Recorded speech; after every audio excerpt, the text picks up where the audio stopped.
வாழ்க்கையில நல்லது அடையணும், சந்தோஷம், இது எல்லாருடைய நோக்கம். அப்படி என்றால் நல்லதை செய்யணும். நல்லதை செய்யாமல் நல்லதை எதிர்பார்க்க முடியாது. கணக்கு சாதாரண கணக்கு. எப்படி வேணாலும் வாழ்ந்துடுறது, ஆனா இன்பம் மட்டும் கிடைக்கணும்னா அது எப்படி வரும்?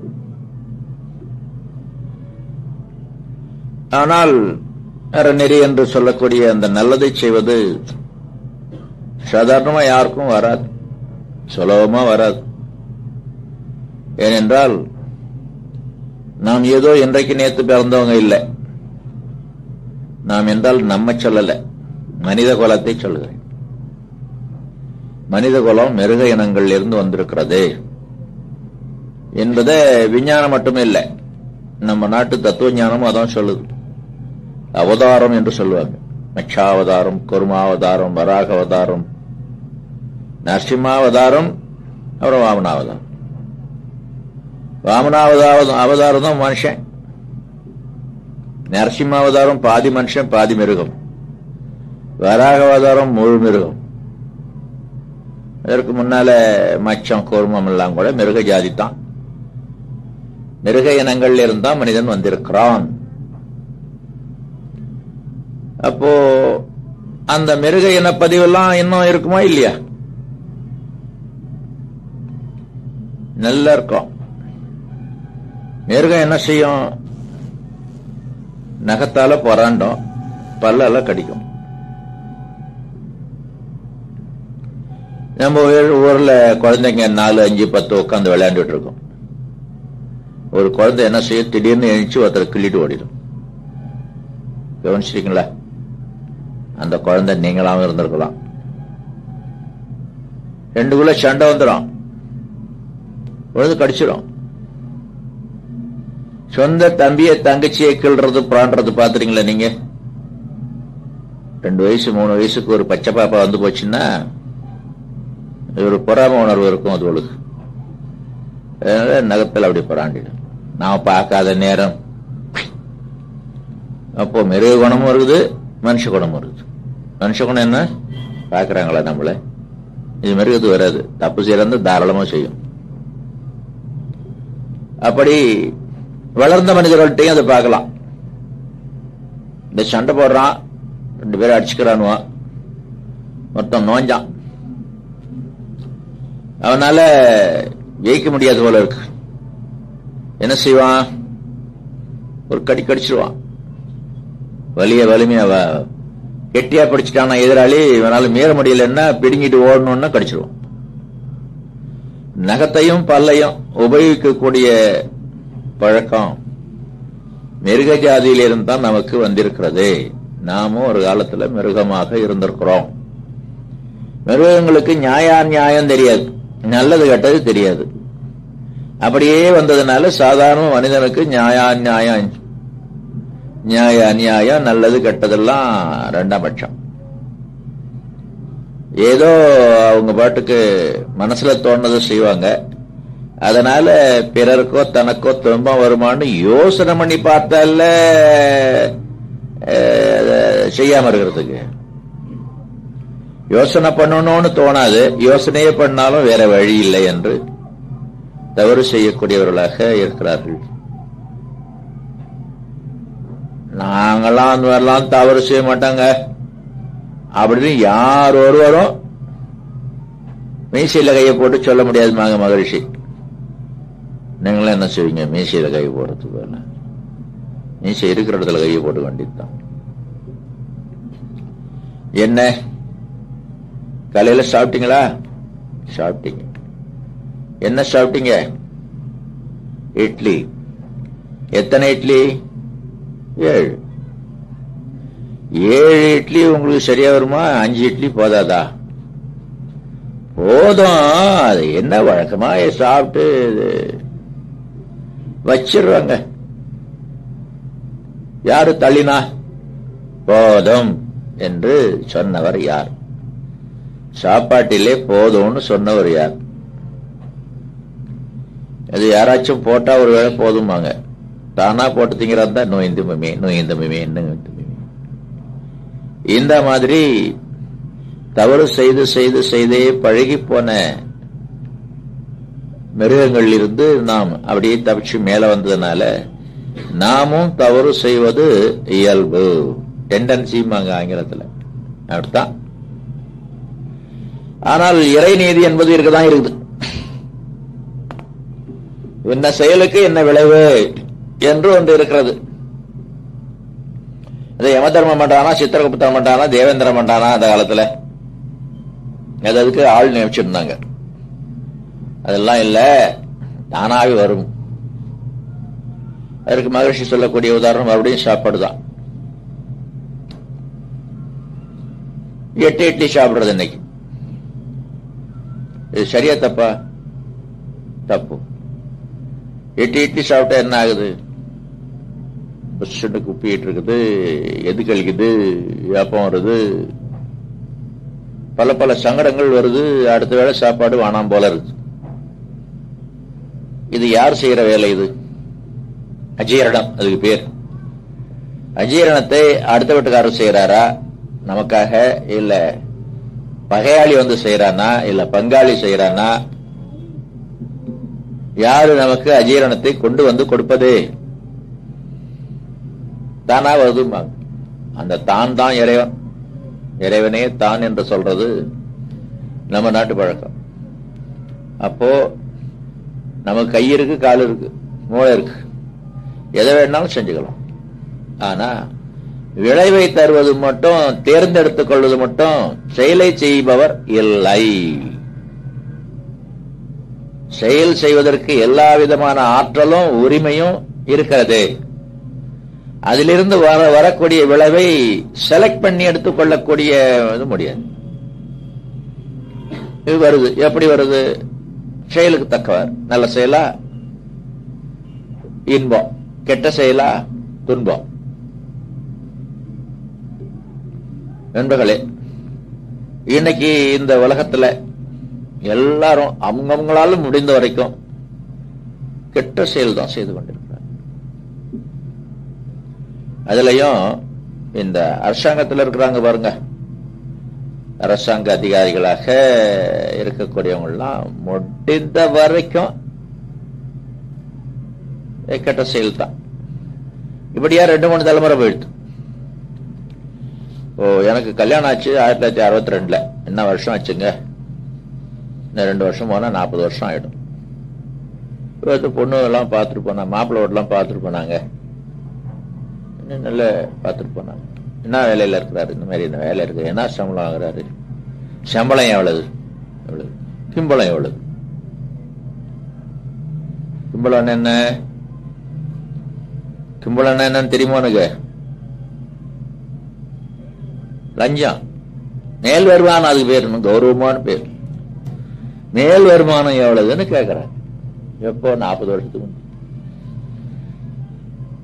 அந்த காலத்துல அப்படி இருந்ததுன்னு வச்சுங்க, சம்பளம் அதிகமாகவும் மேல் வருமானம் கொஞ்சமாகவும் இருந்தது. இப்போ மேல் வருமானம் அதிகமாகவும் சம்பளம் கொஞ்சமாகவும் அப்படி ஆகி போச்சே. இது சரியா? யாரு வாங்காம இருக்கிறாங்க? சரி, யாரு அழுவாம இருக்கிறாங்க? நீ மட்டும் ஏன் அழுவுற? அப்புறம் வயிற்று வலி நீ ஏன் அழுவுற? புருஷன் சரியில்லை நீ ஏன் அழுவுற? பொண்டாட்டி சரியில்லை நீ ஏன் அழுவுற? ஊடு சரியில்லை நீ ஏன் அழுவுற? கவர்மெண்ட் சரியில்லை நீ ஏன் அழுவுற? சரி, வாங்குறாங்களே, கொடுக்க பாக்குறாங்களா? அது மாட்டாங்க.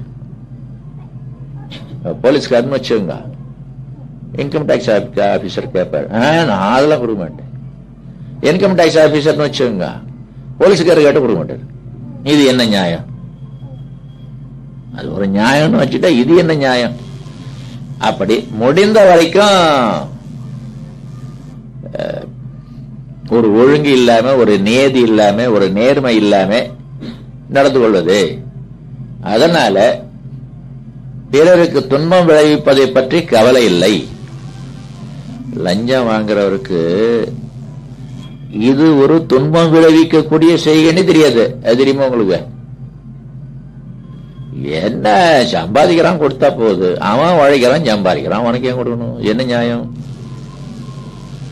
இப்படி நியாயங்களை தவறி போச்சு. எது நியாயம் எது நியாயம் இல்லை என்பது இந்த காலத்தில் தவறி போச்சு. தெரிந்தாலும் இதிலிருந்து கெடுதல் வரும் என்பது தெரியவில்லை. அது பாவம்னு பேர் வச்சிருக்கிறாங்க. பாவத்திலிருந்து தண்டனை வரும் என்பது தெரியவில்லை. ஏன் தெரியுமா தெரியவில்லை? இதையெல்லாம் நிர்வாகம் பண்ணி கொண்டு ஒரு ஆள் இருக்கிறாரு, வாஜ்பாயா. அவருக்கு மேலே பெரியவர், நமக்கும் மேலே ஒருவனடா, அவன் நாளும் தெரிந்த தலைவனடா அப்படின்னு நான் கண்ணதாசன். எல்லா விஷயமும் தெரிந்த ஒருத்தர் இருக்கிறாரு, அவருக்கு தெரியாத ஒண்ணு இல்லை. 4ன்னா 1 2 3 4 இல்லை, எல்லா விஷயமும் தெரிந்தவர். அதிகாரம் செலுத்தவும் தெரியும், ஆட்சி செய்யவும் தெரியும், தண்டிக்கவும் தெரியும். அந்த தண்டனையில தான் தவறு செய்து விடாத கூடுதலா தண்டனை கொடுத்த அப்படிலாம் இல்லாம பரிபாலனம் செய்வது என்று சொல்லுவாங்க இறைவனை. பரிபாலனம் செய்யக்கூடிய ஒரு தன்மை அது கண்ணுக்கு தெரியாதாக இருக்கிறதுனால அந்த ஆற்றல் இறைவன் நம்ம தடுக்கிறான், நம்ம கெடுக்கிறான், கணக்கு நேர் பண்றான். கெடுதல் செய்தவங்களுக்கு தான் துன்பம் தருவான், கெடுதல் செய்யாதவங்களுக்கு துன்பம் தரமாட்டான். துன்பம் தரமாட்டான்னா இன்பம் இருக்குதுன்னு அர்த்தம். எல்லாருக்கும் பொதுவாக வேணும் வேணாங்கிற அளவில் இன்பத்தை ஏற்பாடு செய்து வைத்து விட்டான் அவன். இந்த ஒரு விஷயத்தை நீங்க தெரிந்து கொள்ளணும். பசி வருது, துன்பம். பசிக்கு என்ன வேணும்? கொஞ்சம் மண்ணு, கொஞ்சம் தண்ணி, கொஞ்சம் நெருப்பு, கொஞ்சம் காற்று, கொஞ்சம் வெண்ணு. பஞ்சபூதம். பஞ்சபூதத்தை சாப்பிட்டா சரியா போச்சு. ஐயோ நாங்க பஞ்சபூதம்லாம் சாப்பிடுறது இல்லைங்க, தோசை இட்லி அதான் சாப்பிடுவோம். அரிசி தானே இட்லி ஆச்சு. அரிசி கெட்டி பொருள் இல்லையா? கெட்டி பொருள்னா அதான் மண்ணு. மண்ணு, நிலம், பிருத்திவி என்று சொல்றதெல்லாம் கெட்டி பொருள் தான். அப்போ என்ன தின்னீங்க? ஆமா, அது கெட்டி பொருள்னு அர்த்தம், பிருத்திவி என்ற அர்த்தம். அது அப்படியே தின்னீங்க? ஊற வச்சு ஏதோ ஊற வச்சா? ஆமா, ஊற வைக்கிறது என்ன வேணும்? தண்ணி. தண்ணி சாப்பிட்டுருக்கீங்க. அப்புறம் நெருப்பு. நெருப்பு எங்க தின்னீங்க? வைக்கிறது நெருப்பு ஒன்று தானே. அப்புறம் காற்று. இந்த மல்லிகைப்பூ இட்லி சுட்டிங்கன்னா தெரியும் உங்களுக்கு உள்ள காற்று இருக்கிறது. அதை ஆட்டி வச்சீங்கன்னாக்கா புஷ்ன்னு வந்துருது மேல. ஆகவே அதுல காற்று சேர்ந்துக்குது. எல்லா பொருளையும் வரும், இல்ல தெளிவா தெரியுது. ஆகாசம் இல்லாத இடமே இல்லை, எல்லாவற்றிலும் ஊடுருவி அது இருப்பதனால நாம 5 பூதத்தை தான் சாப்பிடுறோம். பசி வந்தவர் பாரு பாடு இறைவன். ஓஹோ உனக்கு பசி வந்துட்டா, இரு பஞ்ச பூதம் படைச்சு தாரேன் அப்படின்னு கிளம்புறானா? சின்ன விஷயம், பெரிய உண்மை. அது எப்பவோ படைச்சு போட்டான். வெளியிலிருந்து என்ன தெரிகிறது? இருப்பது இன்பம், கெடுப்பவன் மனிதன். நமது அருள் தந்தை அவர்கள் எடுத்து காட்டுவார்கள். இனிமே நமக்காக ஒன்னும் செய்ய போறதில்லை. ஹைட்ரோஜன் இனிமே தயார் பண்ணுமா, ஹீலியம் இனிமே தயார் பண்ணுமா, இரும்பு இனிமே தயார் பண்ணுமா, கார்பன் இனிமே தயார் பண்ணுமா, ஆக்சிஜன் இனிமே தயார் பண்ணுமா? எல்லாம் இருக்குது. 108 எலிமெண்டா பிரிச்சுக்கிறாங்க. இவங்க பஞ்சபூதமா பிரிக்கிறாங்க. 108 எலிமெண்ட் இல்லாம வேற என்னத்தை நீங்க பயன்படுத்துறீங்க? வீடோ, கூரையோ, சட்டையோ, துணியோ, மணியோ, தண்ணியோ, சாப்பாடோ, சமையலோ, 108 எலிமெண்ட் தானே. இதையெல்லாம் படைத்து வைத்து விட்டு அப்புறம் பசி தருகிறான், அப்புறம் குளிரை தருகிறான். அதனால இறைவனுக்கு உள்ள பொறுப்பு அவன் நல்லா நிர்ணயம் பரிபாலனம் செய்து கொண்டே இருக்கிறான். இந்த உண்மை பக்தி மார்க்கத்தில் படி அளக்கிறதுமாங்க. அது பெருமாள் சிவன் 2 கட்சியாச்சா நம்ம ஊர்ல. 2 பேருக்கும் அதே பொறுப்பு. படி அளக்கும் பெருமாள், படி அளக்கும் பரமசிவம். அப்போ ஏன் துன்பம் வருகிறது? இவன் இயற்கையிலேயே 3 துன்பம் வச்சுட்டான் இறைவன். அது காரணமா தான் வச்சான்னு வச்சுங்களேன். இயற்கையில் உள்ள பொருள்களை எடுத்து அந்த துன்பத்தை நேரத்தில் நம்ம கையாளும் பொழுது அந்த துன்பம் நீங்கிடுது. துன்பம் நீங்கிற இடத்துல உருவான நிலைக்கு இவன் கற்பனையா ஒரு பேர் வச்சுக்கிட்டான் இன்பம்னு. இன்பம் என்றால் என்ன? துன்பம் போனால் இன்பம். சாப்பாடு இன்பம்னு நீங்க நினைச்சீங்கன்னா சாப்பிட்டா என்ன ஆகுது? அது சாப்பாடு இன்பம் இல்லை, துன்பம் போனா அது இன்பம். இது ஒரு சின்ன ரகசியம், பெரிய உண்மை, எப்படி வேணா வச்சுக்கோங்க. இன்பம் என்பது துன்பம் போன இடத்துல நோ துன்பம் அப்படி சொல்லலாம் இல்லையே. அது எதிர்மறையா இருக்குதுன்ட்டு இன்பம்னு பேர் வச்சுக்கிட்டாங்க. பேர் வச்ச வரையும் சரி. இது இன்னும் கொஞ்சம் வேணும், இன்னும் கொஞ்சம் இன்பம், நாளைக்கு இன்பம், டிகிரி ஆஃப் ஃபோர்ஸ்ல இன்பம், ரிப்பீட்டட் இன்பம், ப்ராங்கட் இன்பம் என்று இன்பம் என்று போகும்போது இன்பமே தான். 6 இட்லி வரைக்கும் இன்பம், 7வது இட்லி துன்பம். இப்போ இந்த மாதிரி துன்பம் விளையக்கூடிய செயலை செய்துவிட்டால் இது என் காரியம் இல்லையே. இறைவன் சொல்றான், நான் இந்த மாதிரி பிஹேவ் பண்ணிக்க மாட்டேனே, நடக்க மாட்டேனே, நீ என்ன வேற மாதிரி நடக்கிற நீ, அதனால எனக்கு தெரியாதுப்பா, துன்பம் வரும். இன்பத்தை தடுத்துக் கொள்வது இவனேதான். இறைவன் கூட வந்து தடுக்கிறது இல்லை. ஆனா அவர் நேரையே செய்து வைத்து விட்டான். சில சட்டத்திட்டங்களை போட்டு வச்சுட்டான். அதை மீறும் பொழுது வரக்கூடிய விளைவு நமக்கு துன்பமாக இருக்கும். எங்க ஆரம்பிச்சோம் இந்த உரையை? எங்க ஆரம்பிச்சோம்? எல்லோரும் துன்பப்படுகிறார்கள். ஏனென்றால் எல்லோரும் தவறு செய்கிறார்கள். தவறு செய்தா துன்பம் தான் வரும். அந்த துன்பத்தை கொடுக்கக்கூடியவன் யாரு? இறைவன். இப்படி ஒரு ஆள் இருக்கான்னு தெரிஞ்சுக்கணுமா இல்லையா? 3 பேர் போறாங்க மோட்டார் சைக்கிள்ல. ஒரு ஏரியா வந்து இறக்குவான். அங்க ஒரு போலீஸ்காரன் நிப்பாருங்க. போலீஸ்காரர் இருப்பாருன்னு தெரியுது இல்லையா? அது தக்கவாறு நடந்துக்கிறாங்க இல்லையா? இறைவன் இருக்கிறான்னு தெரிஞ்சுக்கணுமே. இறைவன் எப்படிப்பட்டவனு தெரிந்து கொள்ளணுமே. அவனுடைய ஆற்றல் என்ன, தகுதி என்ன, பொறுப்பு என்ன என்று தெரிந்து கொண்டா அறநெறி பிழைக்கும். இப்ப அறநெறி தவறி போய் லஞ்சம், ஊழல், கொள்ள லாபம், கள்ள பணம், அக்கிரமம், அதிகாரம், திருட்டு, கொலை, கொள்ளை, பொய், சூது, என்ன சொல்லுங்க. அவனை யாரும் கண்டுக்காதீங்க. அவன் அப்படிதான் இருப்பான். நீங்க எப்படி இருக்க போறீங்க? இந்த வயசுல எப்படி ஒரு குழந்தை இருக்குமோ அப்படி அவன் இருக்கிறான். இந்த வயசுல நீங்க எப்படி இருக்கணுமோ அப்படி இருக்கணும். எப்படி இருக்கணும்? லெக்சர் கேட்கணும். அவன் என்ன செய்வான்? லெக்சர் கேட்பானா? அவன் வேலையை அவன் செய்யறான். உங்க வேலையை நீங்க செய்யுங்க. அவனை தொந்தரவா நினைச்சீங்கன்னா நீங்க என்கிட்ட இல்லைன்னு அர்த்தம். நீங்க ஏன்ட்ட இருக்கீங்களா அவன்கிட்ட இருக்கீங்களா சொல்லுங்க. ஏன்ட்ட இருந்தீங்கன்னா அவனை கண்டுக்காதீங்க. ஊர்வலத்தில் பிள்ளைங்க அங்கேயும் இங்கேயும் ஓடும், காக்கு ஓன்னு ஆடும், அம்பாடு உட்காந்து சொல்றான், பெறான். ரொம்ப நல்ல பையன், பேசாம விட்டுருக்காங்க எல்லாரும். எங்க இருந்தான்? எட்டிடக்கூடாது. எங்க இருந்தான்? இறைவன் ஒருவன் இருக்கிறான். அவனுடைய தன்மைகள் இன்னது இன்னது என்று நன்கு தெரிந்து கொண்டால் அவனை மதித்து அவனை புரிந்து அவனை பிளீஸ் பண்ணி வாழலாம். எப்படி பிளீஸ் பண்றது? அவன் போக்குல நம்ம நடந்துகிட்டோம் வச்சுக்கோங்க. அது இறை வழிபாடுன்னு சொன்னாங்க. இறைவன் எந்த வழியா போவானோ அந்த வழியா நாமும் போகணும். இறைவன் எந்த வழியா போவான்? இன்பம் தரத்தக்க வழியா போவான். நாமளும் இன்பம் தரத்தக்க வழியா போகணும். யாருக்கு இன்பம்? முதல்ல தனக்கு, பிறகு மற்றவர்களுக்கு. இறைவன் துன்பமே கொடுப்பது கிடையாது. தண்டனை கூட அவன் கொடுப்பது கிடையாது. படிப்பினையாக நாம் எடுத்துக்கிறோம். ஆகவே எல்லோருக்கும் அன்பும் கருணையுமாக இருக்கக்கூடிய இறைநிலையை புரிந்து கொண்டு அவன் போக்கிலேயே நாமும் அன்பும் கருணையும் உடையவர்களாக வாழ்ந்தால் நமக்கு எங்கிருந்து துன்பம் வரும்? அதுக்கு மேல துன்பம் வந்து வச்சுக்கோங்க. இறைவன் அக்கிரமக்காரன் சொல்லிடலாம். அவனை என்னன்னா ஒழுங்கா நடக்கிறேன், எனக்கு துன்பம் வருது.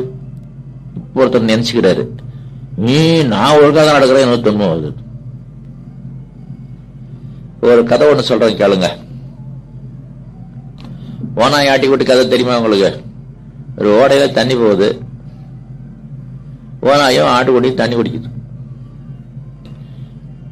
தண்ணி போற போக்குல அந்தாண்ட குடிக்குது ஆட்டுக்குட்டி, முன்னாடியே குடிக்குது ஓனாய். இது இப்படி சொல்லலாம், ஓனாய் எச்சி பண்ணி விட்ட தண்ணிய ஆட்டுக்குட்டி குடிக்குது. இப்போ இந்த ஓனாய் ஆட்டுக்குட்டியை கடிச்சு சாப்பிடணும்னு நினைச்சுக்கிட்டு, ஆனா அவங்க எல்லாம் ஒரு சட்டம் வச்சிருக்காங்க, தப்பு செஞ்சதான் அடிச்சு திங்கணும்னு ஒரு சட்டம் வச்சிருக்குதான் அந்த காட்டுல. ஓனாயும் ஆட்டுக்குட்டியும் வாழ்ந்த காட்டுல சும்மா யாரையும் அடிச்சத விட தவறு செஞ்சு அடிச்சு கடிச்சு சாப்பிட்டுலான்னு ஒரு சட்டம் இருக்குதான். ஆகவே நீ உன்னை நான் அடிச்சு திங்க போறேன். ஐயோ நான் ஒரு தப்பு பண்ணல, நீங்க ஏன் அடிச்சு திங்கிறீங்க? நான் குடிக்கிற தண்ணியை நீங்க கலக்கிட்டீங்க, நீ கலக்கிட்ட. ஐயோ நான் கலக்காம நக்கு நக்கு நக்குன்னு குடிச்சு சாப்பிடுறேன், நான் குடிக்கிற தண்ணி கலக்கிருந்தா கூட அப்படியே போகுது, கலக்காத தண்ணி நீங்க தான் குடிக்கிறீங்க, நீங்க கலக்கின தண்ணி வேணா நான் குடிக்கலாம், நீங்களும் கலக்கல நானும் கலக்கல, என்ன இப்படி சொல்றீங்க? நீ கலக்கலையா?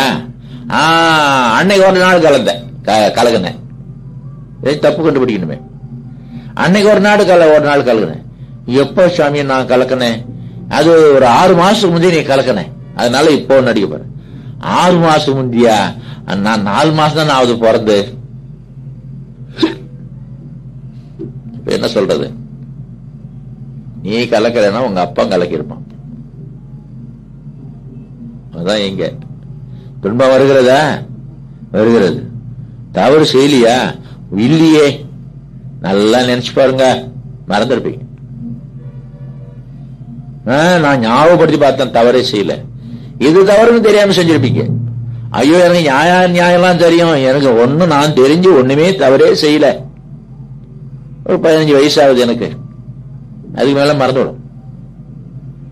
தவறே செய்யல. சரி நீங்க செய்யலையா? இல்ல.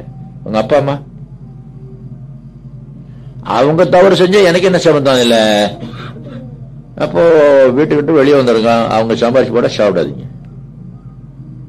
அப்பாவுக்கும் அம்மாவுக்கும் உங்களுக்கு சம்பந்தம் இல்ல. அப்போ ஐஸ்கிரீம் வாங்குறது காசு கேட்காதீங்க, சினிமாவுக்கு போக காசு கேட்காதீங்க. அவங்க யாரோ நீங்க யாரோ. அது ஏன் பெத்தாங்க? பெத்தாங்கல்ல, சும்மா பெத்தாங்க. நோயும் சேர்த்து கொடுத்து பெத்தாங்களா? அது என்ன பரம்பரை வியாதி? அது எப்படி எங்க அப்பாவுக்கு ஆஸ்மா இருக்க எனக்கும் ஆஸ்மா வர்றது? கேட்க முடியுமா? எங்க அம்மாவுக்கு அல்சர் இருக்க எனக்கும் அல்சர் வரலாமா? நான் என்ன காரமா தின்ன மிளகாய தின்ன, எனக்கு எப்படி அல்சர் வர்றது? அம்மா இருந்தது இல்ல, அதான் ஞாபகம் வருது. 10 வயசு பொண்ணு 5 வயசு பொண்ணு எல்லாருமே செரிமான பிரச்சனைகள் இருக்கிறதேயே. அம்மா மாம்பழம் தின்னுட்டா குழந்தைக்கு சரிக்காது. குழந்தை மாம்பழம் திங்க வேண்டியல. இப்படி எல்லாம் தாயார் தகப்பனார் செய்ததெல்லாம் மக்களுக்கு கட்டாயம் வரக்கூடிய ஒரு நிலவரம் இருக்கிறது. அதனால நீங்கள் நல்லவர்களாக இருந்தாலும் உங்கள் முன்னோர்கள் அப்படி இப்படிதான் இருந்திருப்பாங்க. அதனால உங்களுக்கு கஷ்டம் வரும். யாரோ நீங்களோ உங்களுக்கு முன்னோர்களோ தாயார் தகப்பனார்களோ பாட்டன் பாட்டியோ அதற்கு முன்னாலேயோ எங்கேயோ தவறு செய்யாமல் இப்பொழுது துன்பம் வராது. இதை விளைவிக்கணும். ஆன்மீகத்துல வர்றவங்க இது முதல்ல விளைவிக்கணும். நீதான் மன்றத்துக்கு போறிய, ஏன் இருமுறை அப்படின்னு கேட்பாங்க அடுத்த வீட்டுக்காரவங்க. வாங்க அடுத்த வீட்டுக்காரங்கள உடல் பயிற்சி சொல்லி தருவாங்க. உடல் பயிற்சி செஞ்சாக்கா எருமை வராதுன்னு நீங்க சொல்லிருப்பீங்க ஒரு நாள். நீங்க தான் மன்றத்துக்கு போறீங்களே, ஏன் இருமல் வருதுன்னு. மன்றத்துக்கு வாங்க, புருஷன் முன்னாடி சண்டை போடுகிறீங்களே, மன்றத்துக்கு வாங்கன்னு சொல்லிருப்பீங்க. நீங்க வீட்டுக்கு போய் சண்டை போடுவீங்க. நாளைக்கு ஒண்ணு வச்சுங்களேன், நீங்க எங்களுக்கு சொன்னீங்களே, இப்ப நீங்க சண்டை போடுறீங்களே. நான் ஒருத்தன் தான் தவன் செய்யறேன், பொண்டாடி தவன் செய்யறேன் நீங்க சொல்லக்கூடாது, சொல்ல முடியாது. அப்படிலாம் கோத்து வாங்குவாங்க வெளியாருவங்களை. மற்றவங்க நம்ம உற்று பார்த்து கொண்டிருக்கிறார்கள். இவர்கள் இவன் எப்ப இரடி விழுவான், நம்ம நல்லா உறக்க சிரிக்கலாம். நாம் மனம் தளரக்கூடாது. எங்க தளர்ந்துறோம் தெரியுமா? நாங்களும் உற்சாகமாதான் மன்றத்துக்கு வரோம், ஒழுங்காதான் சிரத்தையாதான் தவம் செய்யறோம், தற்சோதனை செய்யறோம், உடல் பயிற்சிலாம் செய்யறோம். நமக்கு உடலுக்கு மனதும் ஏதாவது கஷ்டம் வந்துடும். நான் தான் தப்பு செய்யலையே, தப்பு செஞ்சு நிறுத்திட்டனே, இப்ப நான் சரியா செய்யறேனே, அறநெறிப்படி நிற்கிறேனே, எனக்கு ஏன் கஷ்டம் வருதுன்னா இதுதான் ஒரு கணக்கு இருக்கு. முன் கணக்கு தீரவில்லை. இப்ப இதுக்கு என்ன பண்றது? இனி வழி புரியேன் புரிந்தவை களைந்தேன் என்பார்கள் நமது அருள் தந்தையவர்கள். பழச நாம நீக்கணும், பழைய பதிவுகளை நீக்கணும். அதுக்கும் உதவக்கூடியதுதான் இந்த தவம், தெரியாதீத தவம் என்ற தவம். போய பிழையும் புகுதருவான் நின்றனவும் தீனில் தூசாகும் என்று சொன்ன மாதிரி இந்த மனவளக்கலை ஏதோ அப்படி இப்படின்னு நினைச்சுக்காங்க. அதாவது கொஞ்சம் உடம்பு நல்லா இருக்கும், கொஞ்சம் வாழ்க்கை சந்தோஷமா இருக்கும், கொஞ்சம் காசு பணம் கூட வரும், பசங்க எல்லாம் படிக்கும், ஐயா குடியை நிறுத்திடுவாரு, அதுக்காக மட்டும் மனவளக்கலைன்னு நாம நினைக்கிறோம். வாஸ்தவம் தான், அதுவும் தான். ஆனால் முற்பிறப்பில நமது முன்னோர்களாக இருந்த காலத்துல நாம செய்த தவறெல்லாம் இருக்கிறது. அவையெல்லாம் தான் இருப்பதனால நமக்கு வரக்கூடிய இன்பம் குறைந்து போகிறது, வரக்கூடிய இன்பம் தடுக்கப்படுகிறது. இன்பம் தடுக்கப்பட்டால் அதுக்கு பேர் என்ன? வெளிச்சம் தடுக்கப்பட்டால் அதுக்கு பேர் என்ன? எப்படி வெளிச்சம் தடுக்கப்பட்டால் வருது, ஜன்னலையும் கதவையும் சாத்திடுறீங்க, காலையில 10 மணி, வீட்டுல வெளிச்சமா இருக்குமா? வெளிச்சம் தடுக்கப்பட்டால் இருட்டு, இன்பம் தடுக்கப்பட்டால் துன்பம். இன்பத்தை தடுப்பது யார்? நமது பதிவுகள். அந்த பதிவையும் மெல்ல மெல்ல மெல்ல மெல்ல மெல்ல மெல்ல நாம் செய்து வரக்கூடிய தவம், நாம் செய்யக்கூடிய தவம் சொல்லல பாருங்க, செய்து வரக்கூடிய தவம் கொஞ்சம் கொஞ்சமா நீக்கிட்டே வரும். ஒரு கால்குலேட்டர் மாதிரி இருந்து அதுல பாவம் எல்லாம் ஒரு பக்கம் பதிந்து இருந்து நாம செய்யற தவம் எல்லாம் ஒரு பக்கம் ரெக்கார்ட் ஆகி இந்த ரெக்கார்டுக்கு தக்கவாறு பாவ பதிவு எரேஸ் ஆகிட்டே இருந்ததுன்னு வச்சுக்கோங்க. நான் பார்த்து பரவாயில்லையே நிறைய குறைஞ்சிருக்கு, இன்னும் 4 தவம் போகணும், இன்னும் 10 நாள்ல பாவ பதிவுல மொத்தமும் தீர்ந்து போகணும் தெரியறதுக்கு முடியாது.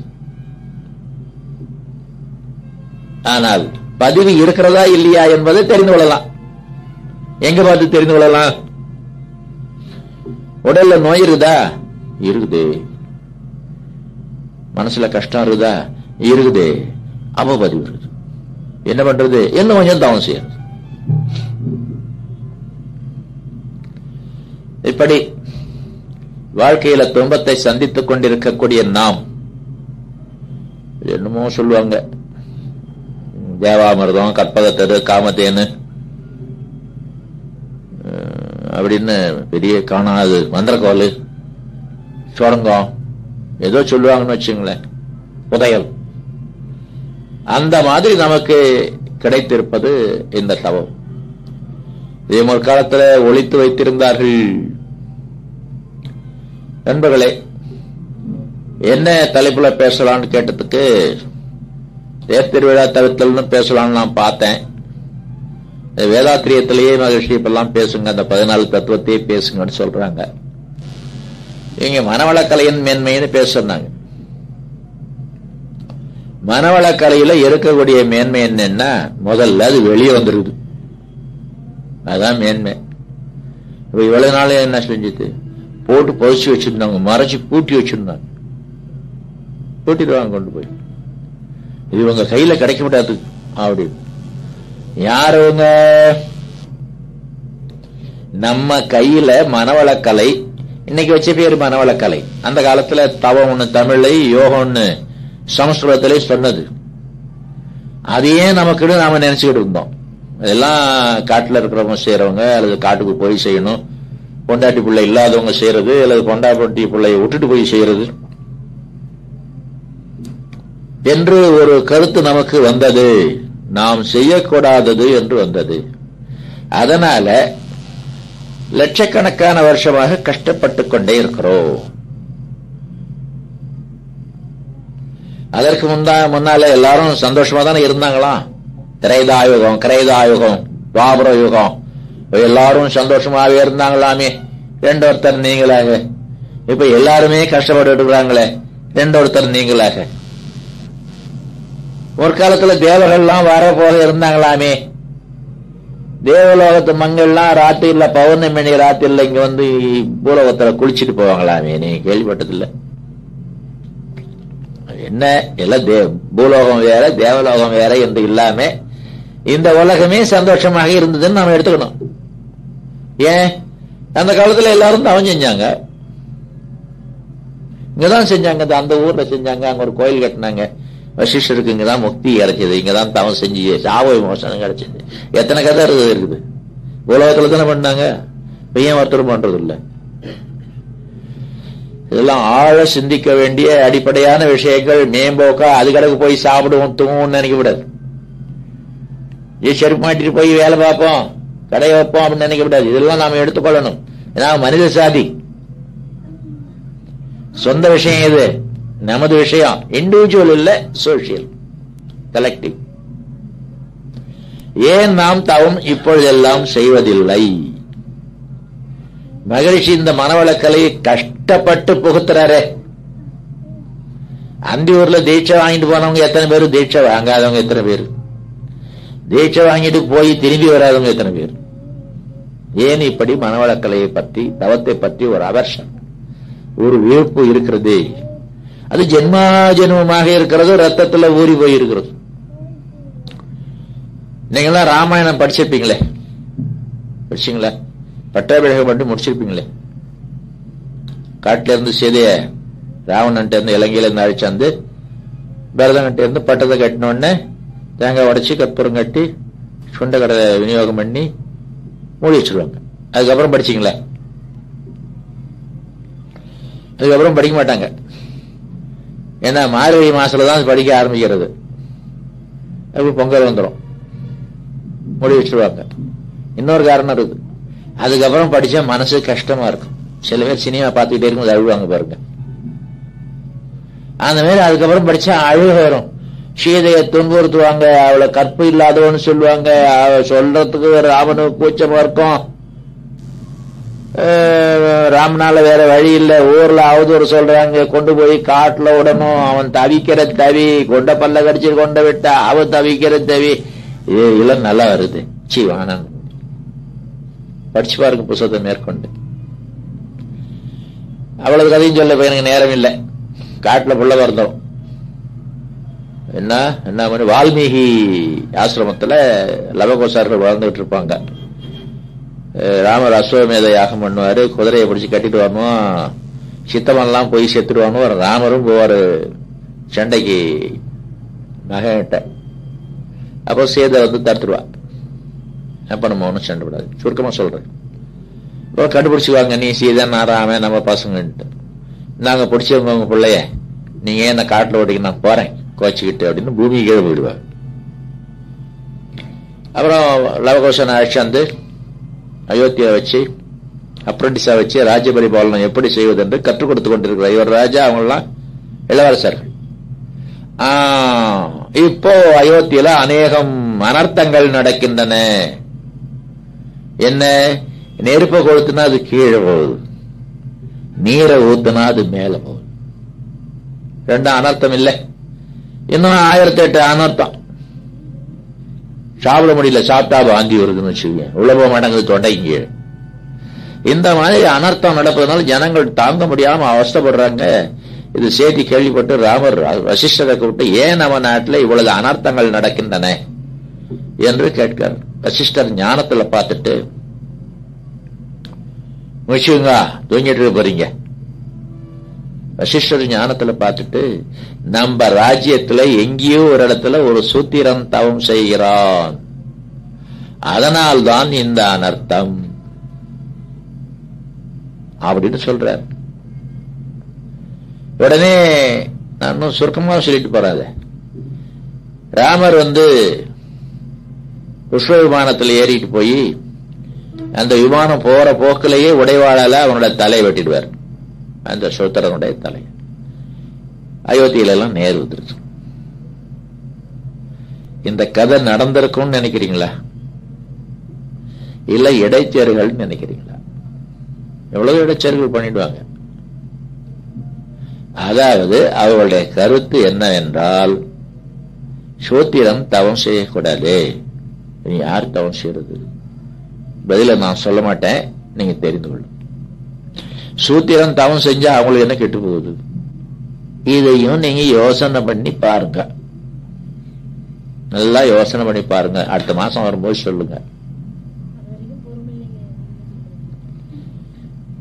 அவரவர்களுக்கும் ஒரு அறிவு இருக்குதுமா, நீ சிந்தனை பண்ணி பாரு. ஒன்னும் கஷ்டம் இல்லை, விடியறதுல கண்டுபிடிச்சிடலாம்.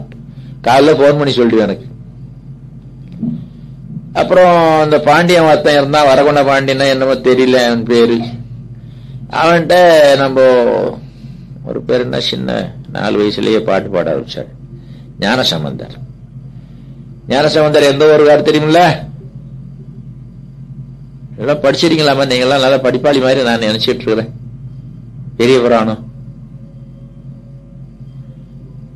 சீர்காழி ஞானப்பால் குடிச்சாரு. அவங்க அப்பா பேரு அம்மா பேர்லாம் தெரியுமா உங்களுக்கு? நீ மறுபடியும் படிங்க, தப்பு இல்லை. என்ன அது, உங்க அப்பா பேர் என்ன? சோமசுந்தர கவுண்டர். அவங்க அப்பா பேரு கவுண்டரா நாயுடுவா? இன்னுமே கண்டுபிடிச்சிடலாம். அந்த மாட்ட சொல்லு, சத்தமா சொல்லாது. அவரு சொல்லி தமிழ்நாடு முழுக்க தேடி பிடிச்சி 8000 பேர் தவம் செய்யக்கூடியவர்களை கழிவிலே ஏற்றினார்கள். இந்த செய்தி கேள்விப்பட்ட தவம்னு வாயை திறப்பாங்க யாராச்சும், ஐயோ கழிவுல ஏற்றிடுவாங்க. இப்படி போச்சு நம்ம நாட்டுல தவம். அதனால பாவப்பதிவு அழிவதற்கு மார்க்கமே இல்லை, பாவப்பதிவை கூட்டிக் கொள்வதற்கு மார்க்கம் வந்து போச்சு. எப்படி சுகப்படுவோம்? சந்தோஷம் எப்படி வரும்? சௌக்கியம் எங்கிருந்து வரும்? இன்பம் எப்படி வரும்? மகிழ்ச்சி எப்படி வரும்? நினைப்பது எப்படி நடக்கும்? பரீட்சையில் எப்படி பாஸ் ஆகும்? நல்ல மனைவி எப்படி கிடைப்பால்? நல்ல கணவன் எப்படி கிடைப்பான்? நல்ல குழந்தை எப்படி பிறக்கும்?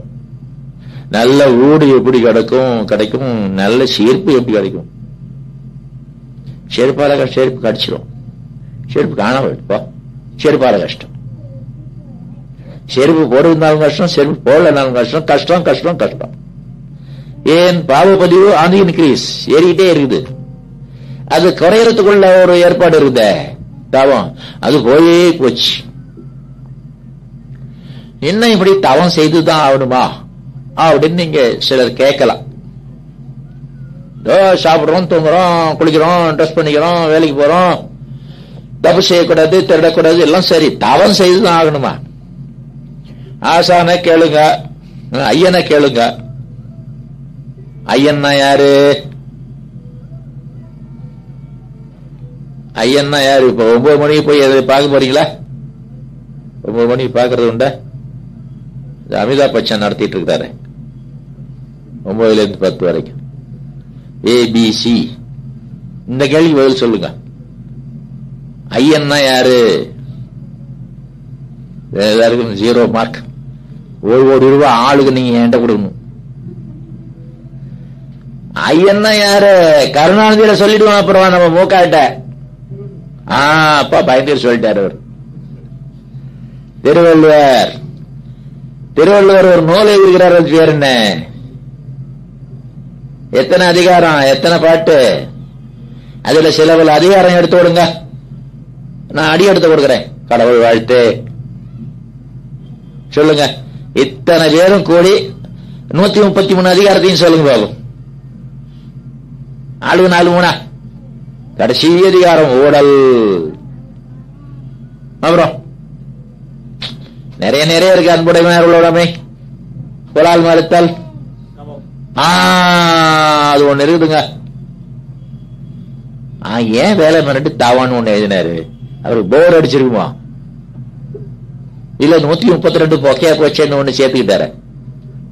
133 ஏதோ கணக்கு வச்சிருக்கிறாரு அவர். நாம செய்யறதுக்காக எழுதியிருப்பாரா, இல்ல நாம செய்யக்கூடாதுங்க எழுதியிருப்பாரா? தான் செய்ததை எழுதியிருப்பாரா, தான் செய்யாத எழுதியிருப்பாரா? அப்புறம் ஒரு குறள் நான் சொல்றேன். கற்க கசடர கற்பவை கற்றபின் நிற்காதற்கு தக. திருக்குறளை படிச்சா ஒழுங்கபடி படிச்சபடி என்னட திருக்குறளை மட்டும் எது வேணாலும் படிப்பா. நல்லதா படி, நல்ல விதமா படி, படிச்சா அதுபடி நடக்கணும். இல்லாட்டா ஏன் படிக்கணும்? அப்படின்னு ஒரு குறள் போட்டிருக்கிறாரு. அப்போ அதை சிலப்பதிகாரம் படிக்கலாம், மணிமேகலை படிக்கலாம், திருக்குறளும் படிக்கலாம். திருக்குறள் படிச்சா ஒழுங்கா படிக்கணும். அது படிச்சபடி நடக்கணும். திருக்குறள் படிச்சா என்ன? படிச்சபடி நடக்கணும். பொய் சொல்லக்கூடாது, திருடக்கூடாது, கள்ளு குடிக்கக்கூடாது, கற்பழிக்கக்கூடாது, எல்லாம் சொல்லி இருக்கிறார். கோபம் வரக்கூடாது, ஆசை வரக்கூடாது, பேராசை, அப்படிலாம் சொல்லி இருக்கிறார். அதெல்லாம் நான் படிச்சபடி செய்யறேங்க. குலால் மறுத்தாச்சா? இல்ல. திருக்குறள் படிச்சாச்சா? அப்படின்னா 132 அடி தான் வைக்கணும் சிலை. புலாலை மறுக்காமல் திருக்குறள் படித்தேன், வள்ளுவன் தன்னை உலகினுக்கே தந்து வான்புகள் தந்த தமிழ்நாடு, தமிழன் என்று சொல்லடா, தலை நிமிர்ந்த நில்லடா என்றெல்லாம் சொல்லிட்டு வள்ளுவருக்கு ஆசான் ஒரு பட்டம், என்ன பட்டம், ஐயன் என்ற ஒரு பட்டம் கொடுத்து 133 அதிகாரம் சிலை வச்சுட்டு அடி வயரம் புலால் சாப்பிட்டு தான் எப்படி? ஆகவே நிறுத்தணும், அது கூடாதுன்னார். அப்புறம் ஒண்ணு சொன்னாரு, தவஞ்செய்யின்னு. செய்தீங்களா? செய்தமா? நான் இன்னொரு குறள் ஞாபகப்படுத்துகிறேன். செய்தக்க அல்ல செய்யக்கெடும், செய்தக்க செய்யாமையாலும் கெடும். அர்த்தம் புரியுதம்மா? செய்யக்கூடாத செஞ்சின்னா கெட்டு போவாய், செய்யக்கூடியதை செய்யலைன்னாலும் கெட்டு போவாய். செய்யக்கூடாது புலால் சாப்பிடுறது, செய்யக்கூடியது தவம். இந்த தமிழ் சாதி ரெண்டுலையும் தலைகீழ, இதை செய்யும் அதை செய்யாது. சந்தோஷம் எங்கிருந்து வரும்? சௌக்கியம் எங்கிருந்து வரும்? யாரு எடுத்து காட்டினார்கள்? எடுத்து காட்ட மாட்டார்கள். ஏன்? வருமானம் குறைஞ்சு போகும். இந்த போலீஸ்காரங்க எல்லாம் தப்பு நடக்கும்போது பிடிக்க மாட்டாங்க. செயின அறக்க போறான்னு வச்சுங்க, ஒருத்தன் கழுத்துல போய் பார்த்துக்கிட்டே இருப்பாரு போலீஸ்காரர் ஜாலியா. ஏன்? கண்டுபிடிங்க பார்ப்போம். அர்த்தாதான் ஒரு கேஸ். ஒரு மாசத்துக்கு இத்தனை கேஸ் பிடிக்கணும். நல்லா இருக்கட்டும், கையும் களவும் பிடிச்சிருவான். தவறு செய்ய விடாமல் தடுக்க வேண்டும். தவறு செய்த ஏற்பாடு தடுத்து என்ன, தடுக்காம என்ன? தவறு செய்ய விடாமல் தடுக்க வேண்டும். பிரிவென்ஷன் இஸ் பெட்டர் தன் கியூர்மாங்க வைத்தியத்துல. அதே மாதிரி தவறு செய்யாமலே வாழ்வதற்கு உள்ள ஒரு தகைமை வேண்டும். அந்த தகைமையை அவேர்னஸ், விழிப்புணர்வு தான் தரும். விழிப்புணர்வு என்றால் என்ன? அதே நினைச்சு கொண்டிருக்கிறது. இந்த பொண்ணு என்னையே பாரு, பார்த்துக்கிட்டே இருக்கணும். அங்கேங்க கூட என்னை தான் பார்க்கணும். அந்த பையனை பார்த்துட்டு போட்டு விழிப்பு நிலை தவறி போச்சு. ஏதோ ஒன்றை செய்வது அல்லது ஏதோ ஒன்றை செய்வது இல்லை என்றால் அது விழிப்பு நிலை. இது சாதாரண மெட்டீரியல் அவேர்னஸ் சொல்லுவாங்க. இன்னொன்னு எசாட்டரிக் அவேர்னஸ் ஒன்று இருக்கு. இறைவன் பார்த்து கொண்டே இருக்கிறான், அந்த விழிப்பு நிலை தவறக்கூடாது. ஆகவே நான் தப்பு செய்யக்கூடாது. அரிச்சந்திரன் பொய் சொல்லாமே இருந்தான் பாருங்க, விழிப்பு நிலை. கரணன் கொடை கொடுத்துக்கிட்டே இருந்தான் பாருங்க, விழிப்பு நிலை. ஏதோ ஒன்றை தீவிரமா செய்யறது அல்லது தீவிரமா செய்யாம இருக்கிறது, அது தெய்வம் என்றொன்று இருக்கிறது. அதை மறக்காமல் விழிப்பு நிலையில உலகத்திலையும் விழிப்பு நிலையில் இருந்தோம்னா அதுதான் சரியான விழிப்பு நிலை. இந்த விழிப்பு நிலை வரும்போதுதான் தவறு செய்ய மாட்டோம். தவறு செய்யக்கூடாது, தவறு செய்யக்கூடாது, தவறு செய்யக்கூடாது. எம்ஜிஆர் தவறு செய்யாம வாழ்ந்தார் தெரியுமா? சீரட்டும் குடிக்க மாட்டார், தண்ணியும் குடிக்க மாட்டார். தவறு செய்யக்கூடாது, தவறு செய்யக்கூடாது. என்எஸ்கே சத்தியம் வாங்கிட்டு செத்தார் அவர். எல்லா சினிமா நடிகனும் குடிக்கிறான், நானும் குடிச்சு குடிச்சு செத்து போறேன், நீ ஒருத்தந்தான் கொஞ்சம் அப்படி சுதாச்சிட்டு நிக்கிற, இனிமேல் குடிக்க கூடாது அப்படின்னு சத்தியம் வாங்கிட்டார் என்எஸ் கிருஷ்ணன் எம்ஜிஆர். அந்த சத்தியத்தை கடைசி வரைக்கும் காவத்து பண்ணார். நாடோடி மன்னன் ஒரு படம் எடுத்தார். அதுல ஒரு ராஜா அல்லது மந்திரி, ஒரு அரசாங்கம் எப்படி இருக்க வேண்டும் என்பதை ஏற்படுத்தி காட்டினார். அதே மாதிரி ஆளுநர் தான் உள்ள போனார். அங்கதான் முடியாம போயிடுது. நிர்பந்தங்கள், என்ன நிர்பந்தம் வந்தாலும் நாம் தவறு செய்யக்கூடாது என்ற அவேர்னஸ், அது இறைவன் ஒருவன் பார்த்து கொண்டிருக்கிறான் என்பதை சேர்த்துக் கொள்ளும் போது வரும். ஆக இறைவனை மறக்காத அவேர்னஸ். இப்பெல்லாம் அரசாங்கத்தை யார் போறாங்க? இறைவன்லாம் கிடையாதுன்னு சொல்றவங்க தான் போறாங்க. ரொம்ப விஞ்ஞானம் படிச்சுட்டவங்க வச்சுங்களேன், இல்ல பெரியார் வழி வந்தவங்களோ அல்லது விஞ்ஞானம் படிச்சுட்டவங்களோ, இறைவனும் கிடையாது ஒன்னும் கிடையாது, என்னமோ விஜிலன்ஸ் வச்சிருக்கிறாங்க, சிபிஐ சிஐஏ அது இது என்னமோ வச்சிருக்கிறாங்க, அதெல்லாம் தெரியாத எத்தனை செஞ்சுட்டா போகுது அப்படின்னு அவேர்னஸா இருக்கிறாங்க அவங்க. என்ன அவேர்னஸ்? மாட்டிக்காத அவேர்னஸ். இறைவன் எங்கேயும் ஊந்து வந்துருவான் தெரியுமா? அசாருஜன் எப்படி மாட்டினார் தெரியுமா உங்களுக்கு? பாருங்க, இறைவனுடைய திருவிளையாடல இதை பண்ணிட்டாங்க அவங்க. இது என்னமோ அவங்க பேர் என்ன, ஹவாலாக்காரவங்க, சூதாட்டக்காரவங்க, அவங்களுக்கும் இவனுக்கும் தொடர்பு. அவனு பேசிக்கிறதெல்லாம் போன்ல பேசிக்குவாங்க. நீ தோத்துரு, நான் இவ்வளவு தரேன், நான் தோத்துறேன், இவ்வளவு கொடு அப்படின்னு பேசிக்குவாங்க. இது யாராச்சும் ஒட்டு கேட்டா? போன்ல பேசிட்டு எப்படி ஓட்டுவாங்க? போனையே ஒட்டு கேட்டா. அதனால தங்கள் போன்ல பேசுறது இல்ல, இந்த செல் போன் வேற ஒருத்தர் போனை கொடுத்து அதுல பேசிக்கிட்டாங்க. அந்த போனை போலீஸ்காரங்க ஒட்டு கேட்டு இருந்தாங்க. இவங்கெல்லாம் அந்த மாதிரி பண்ணுவாங்கன்னு தெரியாது. அந்த போனு ஒரு பக்காத ரவுடியோட போனு. இந்த ரவுடி எங்க போறான், எங்க வரான், என்ன செய்யறாங்கிறதுக்காக அவன் போனை ஓட்டு கேட்டு இருந்தாங்க. அதுல சூதாட்ட விவகாரம் வந்து போச்சு. பதிவு செய்து கொள்ளுகிறான் தனது பாவத்தை. இந்த விழிப்பு நிலையில இது கொண்டு வரணும். நான் தப்பு செஞ்சுட்டு நான் பாட்டுக்கு போயிட முடியாது. இறைவன் எல்லாத்தையும் எழுதி வச்சுட்டு வரான். இறைவன் இருக்கிறான் என்ற ஒரு விழிப்பு நிலை. அந்த இறைவன் நம்மை பார்த்து கொண்டே இருக்கிறான். நாம் செய்யும் தவறுகளை எல்லாம் பதிவு செய்து கொண்டே இருக்கிறான். எங்கே? அவன் நம்மால முடியாதுன்னு ஒரு பவர் ஆஃப் அட்டர்னி கொடுத்து ஒரு ஏஜென்ட் போட்டான். நீ பதிஞ்சுக்கப்பா, என்னால முடியாது, எனக்கு வேலை இருக்கு.